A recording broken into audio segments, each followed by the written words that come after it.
नमस्कार, मैं आशीष राठौर आपका फिर से एक बार स्वागत करता हूं। अपनी गलतियों को छुपाने के लिए आजकल लोग दूसरों पे कटाक्ष करते हैं। अपनी गलतियों को मिटाने के लिए सिर्फ दूसरे को बुरा भला कहते हैं ताकि अपनी गलतियों को छुपाया जा सके। और ऐसा इसलिए करते हैं ताकि अपने जितने भी कुकर्म कांड हैं उसको नज़रअंदाज करवाया जा सके। लेकिन कपिल सिब्बल ने बहुत कोशिशें करी, ऐसा कुछ भी ना हो पाया। ऐसा मामला, ऐसा वारदात जो आया है मेरे पास, और उस वारदात को आपको दिखाएंगे और बताएंगे कि किस तरीके से सिब्बल की काली दुनिया का खात्मा और अंत होता हुआ जा रहा है। ऐसा क्यों? मामला बहुत ही संदिग्ध है और बहुत ही सोचनीय है। और सोचनीय इसलिए भी है क्योंकि एक दोहरा नीति और दोहरा चरित्र के रथ पे चलने वाले कपिल सिब्बल हमेशा अपनी उस पाप की नगरी के शहंशाह बन चुके हैं। मामला दोस्तों ये है कि आजम खान, आपको पता होगा कि 7 साल के लिए जेल आजम खान के साथ साथ उनकी पत्नी और उनके बेटे दोनों को हुआ। लेकिन इस पर भी कपिल सिब्बल की चुप्पी बहुत सारी चीजों को बयां करती है। और क्यों कपिल सिब्बल क्यों कहां चुप हो जाते हैं? वहां चुप हो जाते हैं जहां पे भारत से पाकिस्तान हार जाता है, तो पाकिस्तान हार गया तो कपिल सिब्बल चुप हो गए। चुप वहां हो जाते हैं कपिल सिब्बल जब राम मंदिर का विरोध करते हैं और 22 जनवरी 2024 को राम मंदिर का उद्घाटन हो, वहां पे चुप्पी साध लेते हैं। कपिल सिब्बल वहां पे चुप्पी साध लेते हैं जहां पे महिला आरक्षण बिल का समर्थन होता है, महिला आरक्षण 33% मिल जाता है, वहां पे चुप्पी साध लेते हैं। तो कपिल सिब्बल की यही चुप्पी बहुत सारे सवालों को पैदा करती है और कहीं ना कहीं इनका कैरेक्टर जो है वो संदिग्ध होता हुआ दिखता है। अब आजम खान को लेकर के एक मामला आया कि जौहर विश्वविद्यालय पर 800 करोड़ रुपए खर्च किए गए आजम खान की तरफ से। लेकिन ये जौहर विश्वविद्यालय पे जो 800 करोड़ रुपए खर्च किए गए, लेकिन मामला ये नहीं है। मामला है कि 800 करोड़ रुपए का दलाली किया गया, 800 करोड़ रुपए दबा लिए गए और दस्तावेज में आजम खान ने मात्र 60 करोड़ रुपए दिखाए। इससे आप समझिए कि कितना बड़ा भ्रष्टाचारिता हुआ, कितना बड़ा पापाचार हुआ। और यह सिर्फ समाजवादी पार्टी में ही क्यों हुआ? और इस पे कपिल सिब्बल की भी चुप्पी बहुत सारे सवालों को पैदा करती है। यह सिर्फ चुनिंदाओं मुद्दों पे बात करने में इनको अच्छा लगता है। लेकिन अब सोचिए जरा कि वही आजम खान जो ये कहता है कि मेरे ऊपर तो बकरी और मुर्गी चोरी का भी मामला है, और यही आजम खान आज 800 करोड़ रुपए की दलाली किया। और सोचिए जरा, क्यों न ये मोदी सरकार को नापसंद करेंगे? क्यों नहीं ये मोदी सरकार और भाजपा का विरोध करेंगे? क्योंकि मोदी और भाजपा सरकार में इनको दलाली करने का मौका नहीं मिलता है, इसलिए ये बार बार मोदी सरकार के खिलाफ भी सुगलने का काम करते हैं। आजम खान ने कुछ दिन पहले यह भी कहा था कि मुझे इनकाउंटर का डर है, मुझे मार दिया जाएगा। ईडी ने खुलासा किया कि 60 करोड़ रुपए का दस्तावेज दिखा करके 800 करोड़ रुपए का दलाली करने वाले आजम खान सबसे बड़े भ्रष्ट नेता हैं और इनकी अब दलाली की दुनिया जो है वो पूरी तरीके से समाप्त हो गई है। अब सवाल यह है दोस्तों, पहला सवाल कि अब इस पे क्यों चुप्पी साध करके बैठी हुई है कांग्रेस?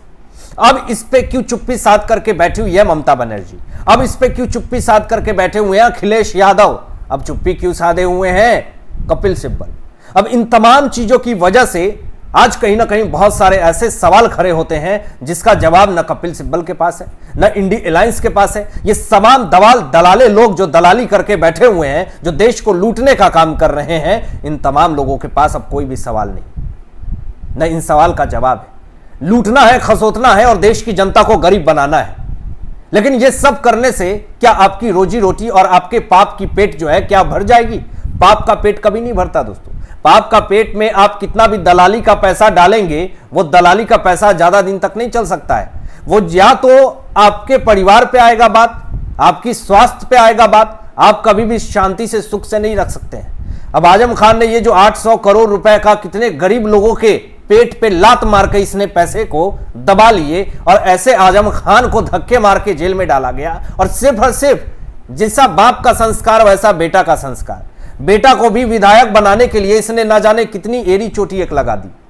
समय से पहले डेट ऑफ बर्थ सर्टिफिकेट में तिकड़मबाजी करके, दलाली करके दो बर्थ सर्टिफिकेट बना लिया, अपने रास्ते पे पत्नी को भी चलाया, और ये तमाम लुटेरे लोग इस देश को दीमक की तरह खोखला कर रहे हैं। सोचिए जरा। और ऐसे लोगों का समर्थन कौन करता है? ऐसे लोगों का समर्थन कपिल सिब्बल करते हैं।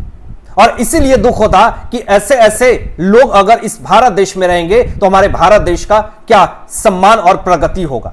अब जरा देखिए, मामला सिर्फ यही नहीं है, अभी आगे आपको मामला दिखाते हैं। एक और मामला है, और ये सारे लोग समाजवादी पार्टी के ही क्यों हैं, और इसका समर्थन करने वाले कपिल सिब्बल ही क्यों हैं। अभी एक मुख्तार अंसारी को 10 साल की सजा हुई है, 5 लाख का जुर्माना भी ठोका गया है, इनके ऊपर हत्या का आरोप लगा हुआ है। अब सोचिए कि ऐसे लोगों को 10-10 साल की जेल और ना जाने क्या क्या आरोप लगा हुआ है ऐसे लोगों पे, और ये लोग कहते हैं कि मैं तो गरीब लोगों के लिए सोचता हूं, मैं तो भ्रष्टाचार नहीं करता हूं, मैं तो भ्रष्टाचारी नहीं हूं। लेकिन ये क्या है?